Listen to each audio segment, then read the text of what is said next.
estamos nos irmanando.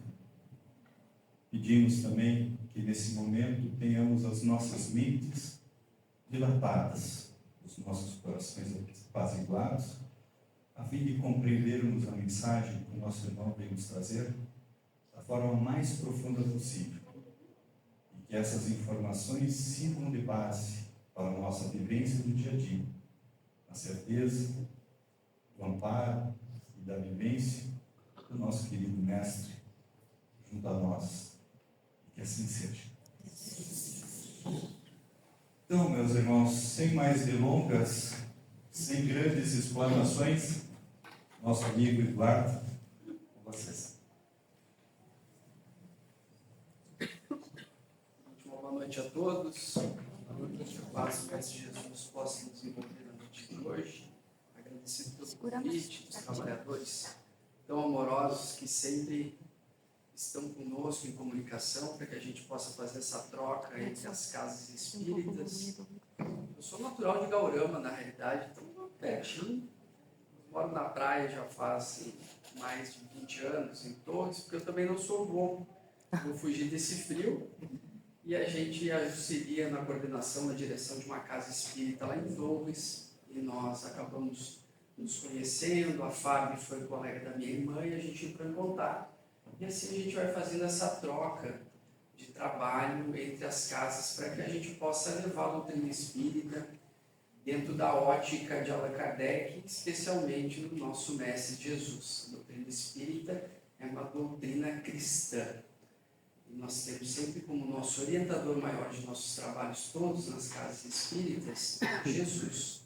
Jesus como então o nosso conselheiro, nosso mestre, nosso guia, o espírito mais elevado que aqui passou, que nos trouxe esse exemplo de amor, de luz, de conhecimento, para que a gente possa vivenciar uma vida menos material e mais espiritual. Nós estamos encarnados, mas nós somos espíritos.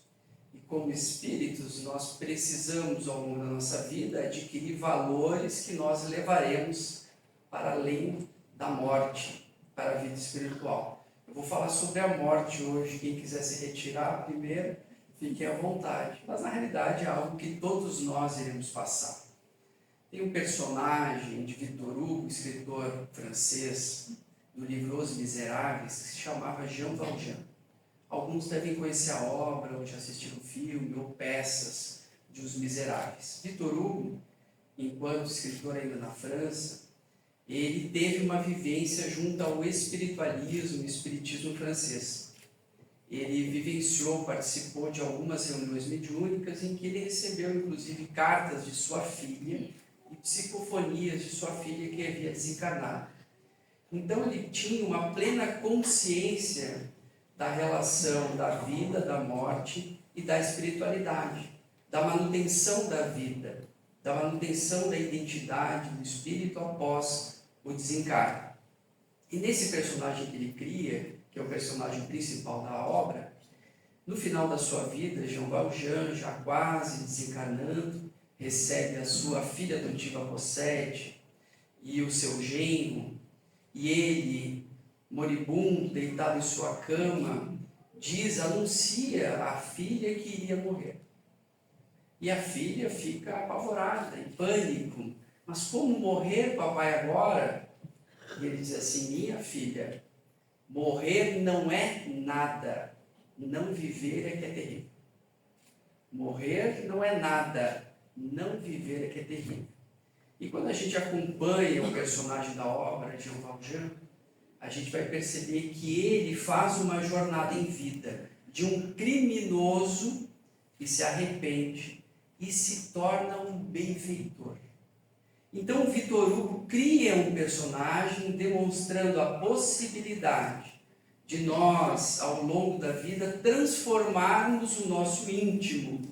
Ainda que tenhamos débitos, dívidas, dificuldades íntimas, e que viemos e trazemos de outras encarnações neuroses, complexos, limitações, todos nós temos a possibilidade, as ferramentas necessárias para na vida adquirirmos o que Jesus nos convida, que são as virtudes. E nessa frase em que ele diz morrer não é difícil, morrer é fácil, é justamente porque realmente morrer é fácil. Mas a forma como nós vamos morrer, a forma como nós vivemos, determina como nós vamos vivenciar a experiência após a morte. Nós, na doutrina espírita, nós estudamos os espíritos. E os espíritos, tanto através da obra de Allan Kardec, quanto através da obra de Chico Xavier e outros médiuns, nos contam sobre as suas experiências após o transpasse, após o desencarne, após a morte do corpo físico, quando este não oferece mais as condições orgânicas necessárias para que a vitalidade permaneça e que o espírito possa animar a carne e o corpo físico. E nessas mensagens a gente vai observando algumas características, sensações dos espíritos após a morte, contando então suas vidas, como viveram e como foi então essa travessia para o outro lado da vida. No livro O Céu e o Inferno de Allan Kardec, que nós recomendamos muito para que todos leiam, especialmente a segunda parte, Allan Kardec vai dividir em 7 grupos de espíritos. Só que Allan Kardec, quando vai avaliar esses espíritos, ele divide conforme a moralidade. Ou seja, quando ele conversa com esses espíritos, fazem nas reuniões mediúnicas e pergunta a esses espíritos como eles se encontram, Allan Kardec vai fazer uma análise mais profunda acerca das condições morais do espírito. Não propriamente das sensações, dos sentidos, de como ele se percebe, mas mais em relação à moralidade. Ele divide em 7 grupos: os espíritos infelizes, medianos, felizes, arrependidos, endurecidos, suicidas e expiações terrestres. Somente 3 ou 4 casos nesses grupos é que vão declarar ou vão contar aos médiuns, aos dialogadores, sobre as suas experiências em relação às sensações que o espírito tem após o desencarne. Todo mundo fica curioso, né, gente? O que vai acontecer comigo? E às vezes a gente tem os nossos familiares que desencarnam, não é verdade? Nossos pais, nossos avós, é natural. Todos aqui sentados com certeza já tiveram algum familiar que desencarnou. E a gente se pergunta, o que será que o meu familiar sentiu? O que será que minha mãe e meu pai sentiu? Como ele chegou do outro lado? O que acontece quando desencarna? São questões que a humanidade, ao longo de toda a sua história, procura descobrir, entender, considerar. E nós também, na doutrina espírita, realizamos esse estudo tão importante, que a gente tem que saber onde é que a gente vai se meter depois da vida, não é verdade? A gente quer saber o que acontece. Mas como nós dissemos, no Céu e Inferno, Kardec vai fazer uma análise em relação à moral dos espíritos. Nós temos uma outra obra de Chico Xavier que se chama Obreiros da Vida Eterna, em que nós vamos acompanhar 5 casos de desencarne. Mas na obra de André Luiz, apesar de algumas sensações que os espíritos nos contam, André Luiz se fixa mais no trabalho, inclusive, da espiritualidade para o desligamento do perispírito do corpo físico, tanto no momento da morte e depois no desencarne, que são coisas diferentes. Morre o corpo físico, o desencarne é quando o espírito se desliga totalmente do corpo físico. E André Luiz então vai relatar esses 5 casos de pessoas com vivências diferentes, de religiões diferentes, em condições morais também diferentes. O que nós trouxemos para o estudo da noite de hoje é uma outra obra que se chama A Crise da Morte, de Ernesto Bosano. Ernesto Bosano foi um grande pesquisador espírita italiano da cidade de Turim. E ele, como um grande pesquisador, ele procurou saber o que os espíritos sentiam após o desencarne. Quais as condições gerais de todos os espíritos, ou seja, o que todos nós iremos passar após o desencarne. Quais são as coincidências entre aqueles espíritos que relataram a sua experiência após o desencarne. Então a gente pode dizer que nessa obra a gente vai ver através das suas conclusões o que todos nós iremos passar em algum grau. Olha que interessante. A gente vai sair preparado hoje para o desencarne. Ou pelo menos a gente vai saber o que vai acontecer conosco, ou o que acontece com os espíritos. E Ernesto Bozano, então, ele vai buscar, através das suas pesquisas, e ele separa 17 casos, ou seja, 17 pessoas que desencarnaram, e através de vários médiuns de diferentes lugares, especialmente Estados Unidos e Inglaterra, vieram então relatar suas experiências pós-mortem, vieram contar. Ele fez questão de separar médiuns que não tinham nenhum conhecimento em relação à doutrina espírita ou o espiritualismo, para que o médium de forma alguma pudesse interferir na comunicação, já que o médium em algumas questões pode também participar do trabalho através do que nós conhecemos como animismo. Então ele reuniu o maior número de casos que ele pôde, separou esses, escolheu os médiuns, confirmou a identidade dos espíritos, para que fosse realmente uma pesquisa profunda, consciente, idônea, para que nós pudéssemos estudar essas conclusões. Então, ele, primeira parte da obra, ele vai contar os 17 casos dos espíritos sobre o seu desencarne, a sua vida, o que faziam. Alguns eram soldados, outras pessoas que cuidavam de casa, outros tinham suas profissões, ou seja, pessoas como nós que acabaram desencarnando. E ele, então, nessa segunda parte da conclusão, ele separa 12 pontos.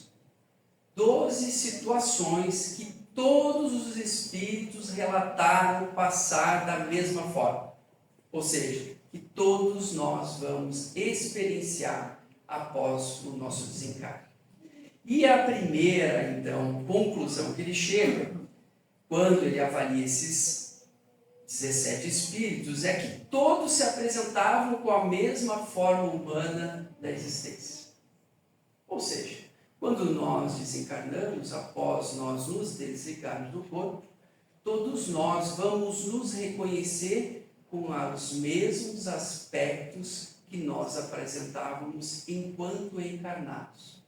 Inclusive com a mesma indumentária, muitas vezes, tanto do velório ou de roupas que nós, porventura, gostássemos. Allan Kardec, na Revista Espírita, algumas vezes perguntava aos espíritos: se eu pudesse viver, como você se apresentaria ao lado do médium? E o médium, respondendo pelo espírito, dizia: se você pudesse viver, aquelas pessoas que têm a vidência, a capacidade da vidência, diria que iriam me conhecer como fui durante a vida. Então nós, após o desencarne, vamos nos apresentar exatamente como nós somos. Belos, doentes, às vezes com as lesões que nós tivemos ao longo da vida, porque se trata de uma condição da psique humana. As nossas ideias e como nós nos vemos age sobre o nosso perispírito.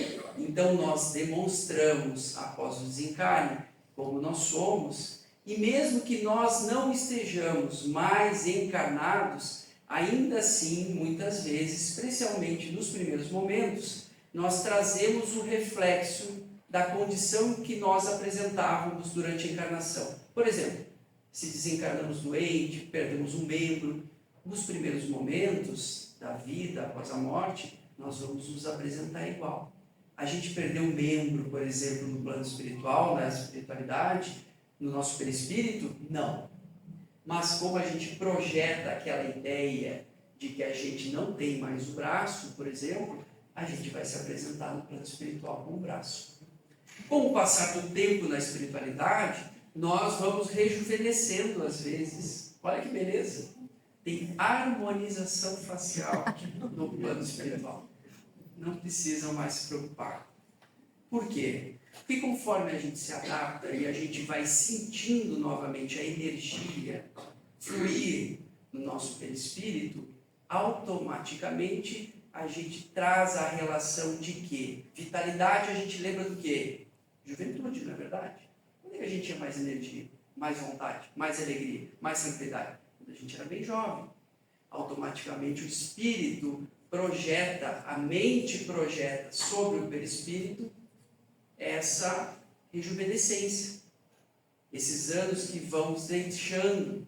Então os espíritos são mais jovens no plano espiritual. Vocês viram que vê a imagem do Dr. Bezerra velhinho sempre, né, com aquela barba branca, mas podem ter certeza que ele tem uma vivência, uma vitalidade muito grande. Mas imediatamente após o desencarne nós vamos nos apresentar. Inclusive, gente, é muito interessante, em Allan Kardec, na Revista Espírita, ele vai dizer que os espíritos, como eles têm hábitos, muitas vezes após o desencarne, eles materializam esses hábitos. Tinha um senhor que se apresentava de terno e gravata, e antigamente se usava rapé. Rapé era fumo em pó, lembra? As pessoas aspiravam o rapé. E ele diz que aquele homem carregava ainda a sua caixinha de rapé, como aquele pode carregar o cigarro. Os hábitos que a gente possui projetam, porque nós somos o que nós criamos mentalmente. O céu e o inferno está dentro de nós. Não é uma ambiência, não é um lugar criado. É uma criação mental que a gente vai construindo ao longo da vida. Por isso que o personagem de Victor Hugo vai dizer: morrer é fácil, difícil é não viver, horrível é não viver. Porque à medida que a gente não vive, e quando eu digo viver, eu digo trazer uma experiência espiritual enquanto encarnados, educação dos sentimentos, buscar valores que não são perecíveis, porque o restante tudo a gente deixa, não é verdade? A gente abandona aqui na Terra. O que a gente leva para o plano espiritual? Somente as aquisições, as nossas amizades, todo o amor que a gente fez, a caridade que a gente possa ter praticado. Tudo isso constrói a paz de espírito que vai ser um reflexo imediato após o nosso desencarne. Então todo mundo vai se apresentar igual e com o tempo a gente vai melhorar. Olha que beleza. Vamos ficar todo mundo jovem de novo. Segundo ponto que todos os espíritos relataram: ignoraram por algum tempo que estavam desencarnados. A grande massa de espíritos desconhece, não percebe que desencarnou. Por quê? Porque nós, após o nosso desencarne, nós nos tocamos e nós somos tão materiais quanto enquanto estamos encarnados. A matéria vibra numa outra vibração, mas mesmo assim é matéria. E como nós somos espíritos, nós temos o perispírito que é material, nós vamos sentir, tocar absolutamente tudo como se fosse a Terra enquanto encarnados. Então o mundo material é tão próximo quanto o plano espiritual. Na realidade, aqui é uma cópia do plano espiritual. E os espíritos, ao perceberem, ao acordarem depois do desencarne, ao se perceberem ou não se perceberem encarnados, por quê? Porque parece que tudo continua igual. E alguns permanecem nas casas, nos ambientes, porque se fixam a família, a casa, o trabalho. Como a gente disse, e a gente vem dizendo, a gente vai perceber cada vez mais até o final do estudo, nós somos exatamente aquilo que nós vibramos, que nós pensamos, que nós somos apegados. Quanto mais apegados nós somos à nossa família, quanto mais apegados nós somos aos bens materiais, mais presos nós permanecemos após o desencarne. Então quem é muito terra, muito material, só pensa na matéria, não digo que é uma pessoa gananciosa, material que eu digo assim, a pessoa não percebe que existe muito mais além da vida material, que é muito mais importante, a pessoa fica fixada naquele ambiente e não se percebe, continua respirando, continua às vezes com fome, com frio, com sede, é tudo igual. Quem já leu André Luiz, principalmente no primeiro capítulo de Nosso Lar, a gente vai perceber o André Luiz no mundo espiritual, com fome, os cabelos crescendo, sede, frio, a roupa estragando, tudo igual. Nas reuniões mediúnicas que a gente participa e as casas possuem, sempre tem um espírito que não sabe que desencarnou. Sempre tem. E ele vai em casa, vai no trabalho, ele diz assim, eu estou sentado com as pessoas, eu deito na minha cama, mas ninguém conversa comigo, eu não sei o que está acontecendo, ninguém fala comigo, é como um pesadelo, um sonho, é um pouco confuso para o espírito, mas a grande maioria ignora durante um período de tempo, alguns ignoram durante um longo período de tempo, alguns por um curto período de tempo, pensam, opa, tem alguma coisa errada, tem alguma coisa errada, ninguém fala comigo, acho que acabou o som aqui. Ninguém fala comigo, então talvez tenha acontecido algo, talvez eu tenha desencarnado. A pessoa vai realmente perceber que desencarnou. O terceiro ponto é que passaram um pouco antes ou depois do desencarne pela prova das resistências da vida. Isso é muito interessante. Todos os espíritos entrevistados, catalogados, separados por Ernesto Bozano, relataram que passaram por uma reminiscência da vida. É o filme da vida, como a gente fala. Quem já teve experiência de quase morte, relata também muitas vezes que vivenciou isso. É como se nós passássemos em branco toda a nossa vida. Mas não é um filme, como a gente imagina, que a gente está vendo ao longe. É como se a gente estivesse participando de novo e sentindo absolutamente tudo de novo. Porque, em realidade, tudo que a gente vive, cada minuto, fica registrado na nossa mente. Nós não perdemos absolutamente nada. E quando nós desencarnamos, então, essas memórias vêm à tona, inclusive, às vezes, de outras reencarnações, de outras personalidades que nós vivemos. Porque todo mundo sabe que nós não vivemos somente uma encarnação. Nós estamos nesse corpo temporariamente para executar, cumprir determinadas tarefas, vivenciar em família, experiências agradáveis, às vezes desagradáveis, mas que tem um fim útil, que é o de autoeducação, e de educação daqueles que porventura estão conosco, para o crescimento mútuo. Então, todos os espíritos relataram, em algum momento após o desencarne, verem esse filme passar. É como se a gente estivesse fazendo uma autoanálise. Vamos ver o que eu fiz? A espiritualidade passa todo esse filme na vida, ele vai vendo todos os pontos positivos, negativos, para a gente fazer, colocar a balança da nossa consciência. A quarto ponto, então, que todos os espíritos relataram, é terem sido acolhidos em algum momento pelos espíritos de familiares ou amigos. Olha que bacana, gente. Às vezes, a gente pode levar um tempo para reconhecê-los. Nesses 17 casos que o Ernesto Bozano relata, alguns espíritos, ao desencarnar, por estarem muito ligados à matéria ainda, eles não percebem que outros espíritos o aguardam, o acompanham, porque a percepção espiritual ainda não é adequada. Porque nós vemos aquilo que nós queremos ver em realidade. E as faixas de vibração na espiritualidade são muitas. Quem acompanhou o André Luiz, a gente vai ver que a mãe do André Luiz estava no outro plano. E o André Luiz não conseguia ver a mãe dele, a não ser que a mãe dele se deixasse ver. E o André Luiz conseguia ver os encarnados, mas os encarnados não conseguiam ver o André Luiz. Eu vou dizer que a gente vibra, a matéria vibra, e quanto mais evoluídos nós nos tornamos, a vibração vai se tornando mais sutil. Mas, como o espírito desencarna muito ligado ainda, e às vezes de uma doença de longa duração, às vezes de um acidente, que é algo abrupto, na verdade, ele não percebe que existem outros espíritos que estão na sua volta. Sempre nós temos, todos nós, independente da situação que nós estivermos, às vezes muito grave, moralmente falando, os nossos benfeitores, os nossos familiares, as nossas mães, os nossos pais nunca nos abandonam. E é muito bonito a gente ver nos relatos dos espíritos, os espíritos desencarnarem e daqui a um pouco estão no hospital no plano espiritual, convalescentes, e quem entra é a mãe jovem. A mãe se apresentando muito mais jovem, com aquela vitalidade que não tinha antigamente, o vô, a avó, o vizinho.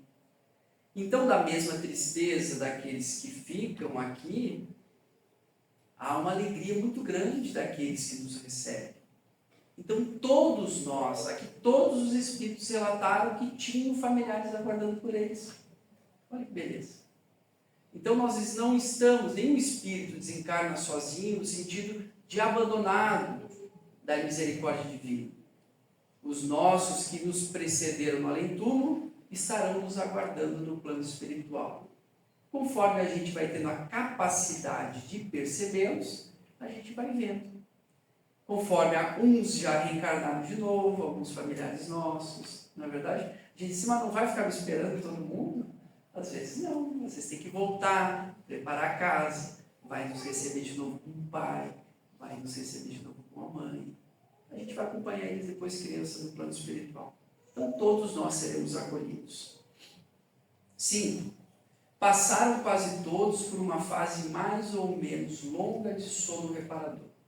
Isso a gente acompanha também no caso de Dimas, no Obreiros da Vida Eterna, que é um dos elementos que desencarna no livro do Chico, que esse espírito também passa por um período de perturbação que é um sono reparador. Todos os espíritos, às vezes após imediatamente o desencarne, ou após se reconhecerem no plano espiritual, bate um sono e vão dormir um período de tempo, para se ajustarem ao plano espiritual, à nova condição. É uma mudança. Deixa de ser uma mudança grande, então o espírito precisa se ajustar. Mas isso também depende da forma como a gente mentaliza, cria o nosso plano espiritual. Tem um caso no livro No Mundo Maior, tem um capítulo que chama Os que Dormem. Porque muitas vezes, dentro dos processos religiosos, a gente imagina que quando a gente morre, a gente vai fazer o quê? O sono eterno. Não é verdade? Todo mundo já ouviu isso? Tem prece com o sono eterno. E se você botar na sua cabeça ao longo da sua vida que quando você desencarnar, você vai estar no sono eterno, o que você acha que vai acontecer quando você desencarnar? Quem é que coordena? Quem é que manda? A nossa mente. Então, muitos espíritos, André Luiz relata, que ficam adormecidos por um período muito longo, esperando ressuscitar, esperando esse sono eterno, em algum momento que Jesus voltaria, por exemplo. Então, todas as fixações mentais que nós construímos ao longo da nossa vida, e em relação ao aspecto religioso também, podem ser registrados após o nosso desencarne e poderiam trazer reflexos consideráveis, por exemplo, do sono eterno. André Luiz diz de pavilhões de espíritos deitados, não é um, pavilhões de espíritos dormindo, tendo sonos, até que vão ser acordados com o passar do tempo. 6. Terem se achado em um meio espiritual radioso, maravilhoso ou tenebroso e opressivo. Mais uma vez, o céu e o inferno está dentro de nós. Automaticamente, após o nosso desencarne, nós vamos nos ajustar com a vibração que construímos ao longo da vida. Não existe um céu e um inferno criado por Deus. Existem, na realidade, ambientes de vibração. Vocês imaginem, gente, uma pessoa que é muito brava. A pessoa está sempre reclamando da vida. A pessoa está sempre mal-humorada. A pessoa acha que nada vale. Fala mal do vizinho, fala mal de fulano, briga em casa. Pessoa muito difícil de lidar. Que tipo de vida vocês acham que ela vai ter no plano espiritual? Um céu radioso, maravilhoso ou não? Deus construiu esse ambiente ruim para ela? Não, ela própria. São as vibrações que ela emana. Porque acontece algo muito importante no plano espiritual. O nosso pensamento cria. O pensamento, ele é uma onda. Ele é ora onda, ora partícula. E como partícula no plano espiritual, ele impressiona o que nós conhecemos de fluido cósmico universal. Agora ficou muito complicado, mas não é. Tudo no mundo é construído tudo, absolutamente todo o nosso planeta, de fluido cósmico universal, transmutado em vários elementos, à exceção dos espíritos e de Deus. Deus, espírito e matéria, a tríade da doutrina espírita. Então, quando nós pensamos, quando nós desencarnamos, o nosso pensamento cria o ambiente relativo à vida que nós construímos enquanto encarnados. Trata-se, então, do nosso espírito, das sensações que nós trazemos e construímos e cultivamos ao longo da vida. O que é o umbral que a gente ouve falar? Quem é que está no umbral? Criminosos? Não necessariamente. São todas as pessoas que ao longo da vida, que a Ana Luiz vai falar também no texto de Ana Luiz, quem diria que a raiva, quem diria que o ódio, quem diria que a vaidade, quem diria que o orgulho. Quer dizer, essas vibrações que a gente vai construindo, a gente tem isso dentro de nós, é óbvio, todos nós. Mas quando a pessoa se fixa muito nisso, e a pessoa é muito materialista, essa ambiência. Se a pessoa se sente altamente culpada, um criminoso, ela vai projetar o que no plano espiritual? Um ambiente ruim, perverso, negativo. Então, no umbral, na realidade, não é um ambiente criado por Deus, mas é um ambiente alimentado por espíritos que apresentam vibrações semelhantes. O Vale dos Suicidas, que a gente ouve falar no Memórias do Suicida, não é um ambiente criado por Deus, mas é um ambiente alimentado pelas vibrações perturbadas de todos aqueles espíritos que ali estão.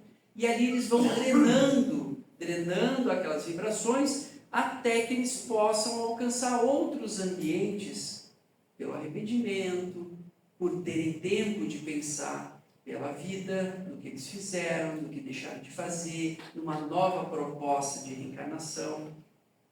Então é muito importante que ao longo da nossa vida, e não adianta ser só no final da vida, se for, está ótimo também, pode ser, sempre é tempo de recomeçar. Mas é importante que, com o conhecimento, a gente vá criando uma ambiência espiritual para nós, para o nosso desencarne.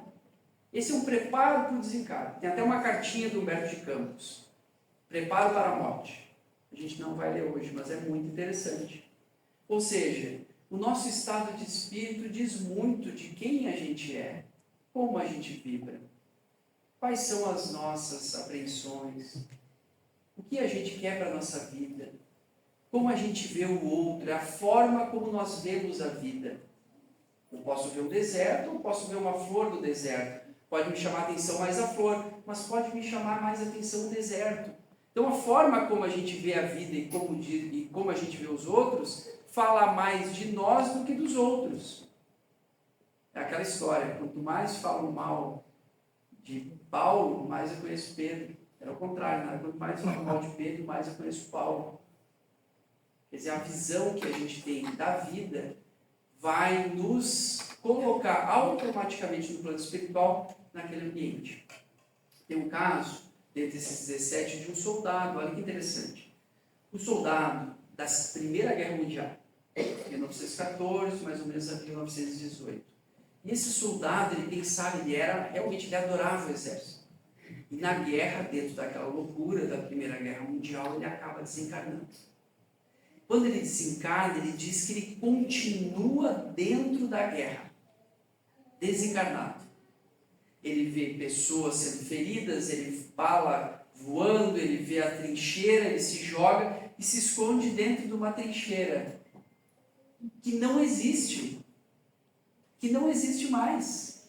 Ele projetou aquilo porque as últimas lembranças dele, o que ele vinha construindo ao longo desses últimos tempos, era da guerra. O medo de morrer, de ver a dor de ver os companheiros desencarnando.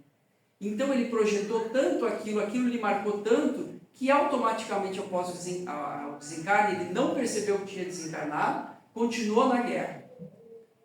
Passa-se um tempo, ele é resgatado e depois ele vai acompanhar benfeitores para retirar soldados dos campos de guerra que também não sabiam que tinham desencarnado, desencarnavam e continuavam lutando. Continuavam lutando. no fronte de guerra, sem saber que tinham desencarnado. Então esse meio espiritual radioso e maravilhoso depende de nós. Não existe uma divisão entre céu e inferno. Existem faixas de vibrações do nosso íntimo, que a gente deve ter um cuidado severo ao longo da nossa vida. Bem-aventurados de Jesus, no Sermão do Monte, os puros de coração. Buscar pureza quer dizer a gente educar os nossos sentimentos. Quer dizer a gente procurar ser um pouco melhor do que a gente era. Allan Kardec vai dizer que reconhece o verdadeiro espírita pelo esforço que faz para domar as suas más tendências. Então eu não preciso ser melhor do que os outros. Eu preciso ser hoje um pouquinho melhor do que eu fui ontem. Né? A gente vai ver no Livro dos Espíritos Santo Agostinho dizendo como é que a gente faz isso. Coloque a cabeça no travesseiro toda noite, passe em revista o dia todo e veja o que você fez ao longo do dia, com quem você brigou, com quem você perdeu a paciência, que pessoa você ajudou, você deu bom dia, foi alegre, foi animado, foi educado, xingou todo mundo. Então isso a gente vai construindo ao longo da vida. É um crescendo, é uma construção vibracional, mental, educacional de sentimentos ao longo da nossa vida. Não desejar o mal ao próximo. O próximo pode ser o nosso irmão. Então sempre que a gente se perceber de mau humor, triste, fixado no passado. Hoje eu estava vendo muito interessante um estudo espírita dizendo assim, é possível viajar no tempo? E aí os espíritos dizem, claro que sim, a gente viaja no tempo todo instante. Às vezes a gente fica fixado há 10 anos atrás numa experiência que a gente teve. E às vezes a gente fica fixado 10 anos à frente numa experiência que nós não saímos de ter. E a gente esquece o presente, que é o importante a gente viver. Então a gente viaja no tempo, todo o tempo. Mas a gente precisa viajar no presente e construir ele. O 7º item, reconhecer o mundo espiritual como um mundo real semelhante à Terra, como nós falamos lá no início. Semelhante à Terra. Não tem nada diferente. Vai ter que trabalhar no plano espiritual? Ah, mas eu estava aposentado já aos 45 anos pelo INSS. Vai ter que voltar a trabalhar. Vai ter que voltar a trabalhar. Tem até um filme, Nosso Lar, muito interessante, a moça. Ah, eu quero ver minha família que está encarnada. Posso ver? Pode. Quantos bônus horas você tem? Ah, trabalhar mesmo, não trabalhei muito. Ah, mas aqui no plano espiritual também tem que conquistar. Lá não é o que indica. Lá... Aperta uns minutinhos. Lá é a meritocracia. Então a gente vai se reconhecer nesse mundo tão real quanto semelhante à Terra. O 8º, que o pensamento constitui-se de força criadora que reproduz em torno de si seus sentimentos e recordações. Isso que eu falei, a pessoa que é muito apegada, ou que a pessoa vivenciou uma experiência tão boa, que quando ela desencarna, ela projeta aquele ambiente. Ou uma sensação tão ruim, uma experiência que lhe marcou muito, que ela não conseguiu lidar ao longo da vida, que a gente guarda lá no nosso lixo mental, às vezes. Porque assim, né, gente, a gente tem situações ao longo da infância, ou muita coisa na família, que às vezes a gente não vai falar ao longo da vida inteira. Não é verdade? Às vezes a gente precisa se tratar, ir psicólogo, apoio fraterno na casa espírita, mas aquilo a gente guarda para nós. Só que aquilo fica guardando, de tempos em tempos a gente vai visitar, como eu disse, o passado, e fica revivenciando aquela experiência. E quando a gente desencarna, às vezes a gente recria aquele ambiente em torno de nós. Aquele ambiente daquela casa, daquele lugar, que talvez tenha nos machucado muito e que a gente sofreu. Tem um caso que está no livro, ou Recordações da Mediunidade, que a gente está estudando, a Fábio estuda conosco online, ou Devassando o Invisível, que a dona Ivone vai contar sobre um espírito que se chamava Pedrinho. E o Pedro era o seguinte, a dona Ivone, que era uma médium bastante conhecida, escreveu Memórias do Suicida, pelo espírito Camilo Castelo Branco, ela vai então cuidar de um cunhado dela que encontrava-se doente no Rio de Janeiro. E a Dona Ivone tinha todas as mediunidades. E quando ela chega no Rio de Janeiro, ela percebe que havia 2 espíritos na casa. Um de um suicida, de um cunhado que tinha desencarnado anteriormente, ficou fixado à casa. Esse foi encaminhado para o grupo espírita Meimei do Chico, porque aconteceu na década de 50. O Chico ficou no Meimei de 52 e 59 em Pedro Leopoldo, antes de se mudar para Uberaba. E esse espírito do suicida, depois de retirado da casa, porque o encarnado estava adoecendo pelas vibrações do desencarnado. Então isso é um fato bastante interessante. Gente, a gente não chama desencarnado, a gente não chama pai, não chama mãe, não chama ninguém. A gente não sabe em que condições a gente viu aqui, a gente não sabe o que passa no íntimo de cada um. Então assim, eu não sei como o nosso pai, nossa mãe desencarnou, não tem como saber. Eu sei hoje um pouco mais do que eles experimentaram, porque todos os espíritos experimentaram isso. Agora, a condição moral é muito íntima. A gente não sabe nem o que passa, às vezes, dentro de nós. Não é verdade? A gente não consegue nem se compreender, quem dirá os outros. Então, como é que a gente vai chamar pai e mãe para dentro da nossa casa, se a gente não sabe? Fulano de tal, amigo. Não. A gente faz prece pelos desencarnados, mas nunca a gente pede. Porque, às vezes, a gente chama e o desencarnado está em perturbação, como a gente falou. Ele não está legal. E ele traz vibrações, como a gente tem afinidade, a gente capta essas vibrações e se desequilibra também. E desequilibra o desencarnado. A gente deixa de auxiliar o desencarnado. Então o que a gente faz? Prece. E esse Pedrinho era um espírito que encontrava-se nessa casa, mas ele vivia numa casa anterior a essa. Tinha uma casa de madeira, foi demolida e foi construída a casa desse cunhado da Dona Ivone. Mas ele, quando desencarnou, ele continuou vivendo naquela casa de madeira que ele tinha anterior à construção da casa. Continuou doente, porque ele tinha um problema circulatório.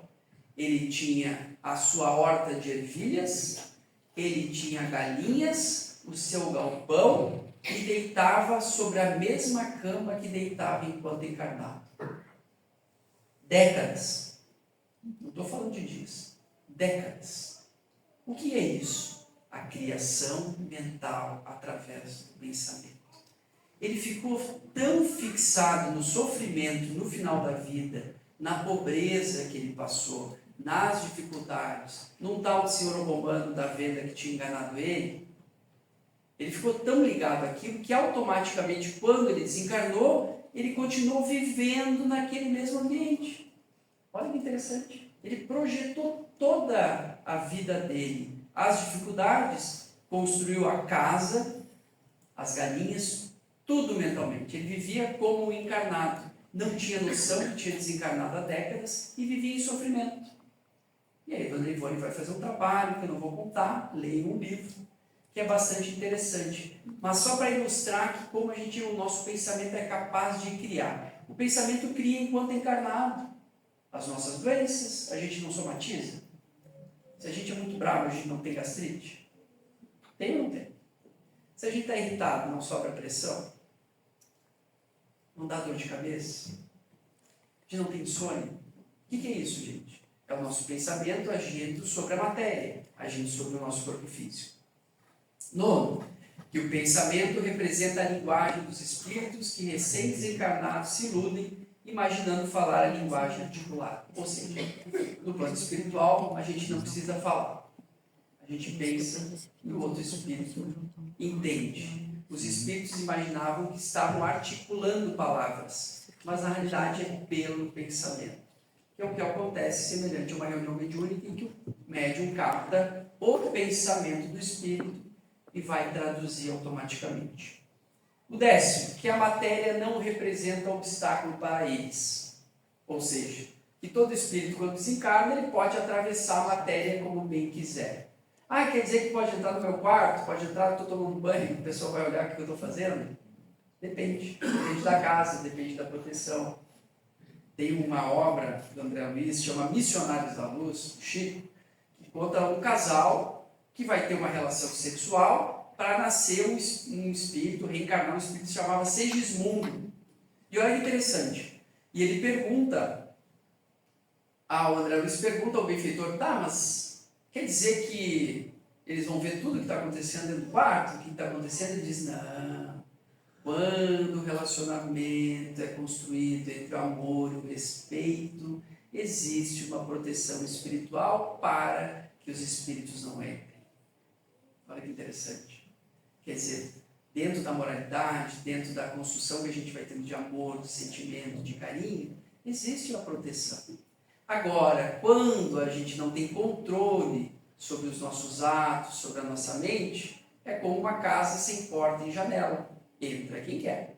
Não há proteção nenhuma. Tá certo? E os espíritos mais inferiores, às vezes, eles são tão materializados, não sabem que desencarnaram, que nem a matéria eles conseguem atravessar. Eles ficam para o lado da fora da porta, porque eles não têm consciência disso. Se aproximando do final, que eu já tomei um tempo demais, eles liberaram 2 horas, o Edson falou, né, Edson? Posso caminhar por aqui. Que os espíritos podem se transferir de um local para outro pelo ato da vontade ou voyajar a alguma distância do Sol. Quer dizer, por que alguns espíritos vão para casa, se desligam e vão para casa, ou vão para um outro ambiente, ou vão visitar alguém, pela questão de afinidade, de proximidade.